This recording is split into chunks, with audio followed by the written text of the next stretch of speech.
सोलन में हो रही बेमौसमी बारिश ने व्यापारियों की परेशानी बढ़ा दी है। उनका कहना है कि जब बारिश की आवश्यकता थी तब नहीं हुई और अब हो रही बारिश से उनका व्यवसाय प्रभावित हो रहा है।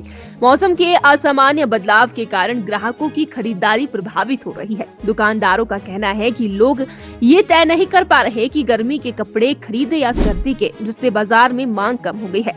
सोलन के व्यापारियों मनीष सहानी और सुरेंद्र बहल के अनुसार वो गर्मी के कपड़ों का स्टॉक रखने में हिचकिचा रही है क्योंकि ग्राहकों की मांग अभी स्पष्ट नहीं है। इस स्थिति के चलते बाजार में व्यवसायिक गतिविधियां धीमी पड़ गई है। व्यापारी इसे ग्लोबल वार्मिंग का असर मानते हैं और सरकार से इसके समाधान के लिए ठोस कदम उठाने की मांग कर रहे हैं। बारिश के इस असामान्य दौर से किसानों को भी नुकसान पहुंचाया है। जब उन्हें बारिश की जरूरत थी तब नहीं हुई और अब हो रही बारिश उनकी फसलों के लिए फायदेमंद नहीं है।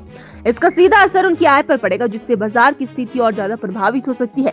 किसानों और व्यापारियों ने सरकार से मौसम परिवर्तन को नियंत्रण करने और अधिक सहायता प्रदान करने की मांग की है। तो व्यापार पे इस बरसात का कई रूप में असर पड़ा है। देखिए, जो बेमौसमी बरसातें हैं उससे क्या है कि ठंड जो है जनवरी फरवरी में उतनी पड़ी नहीं है। फरवरी एंड में बरसातें शुरू हुई हैं, तो उससे व्यापार में ये फर्क पड़ता है कि प्रोडक्ट्स की जो सेल है, जो निकासी है, वो उस हिसाब से नहीं होगा। स्वेटर है और जैकेट्स हैं, जब ज़्यादा ठंड होगी तो सामान ज़्यादा बिकता है।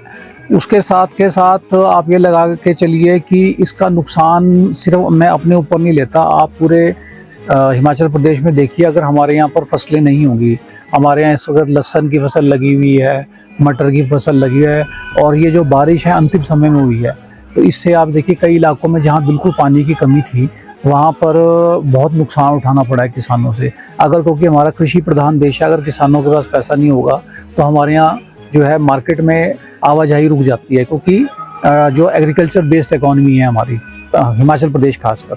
और इसका नुकसान आप ये दिखा के चलिए कि ग्लोबल वार्मिंग है।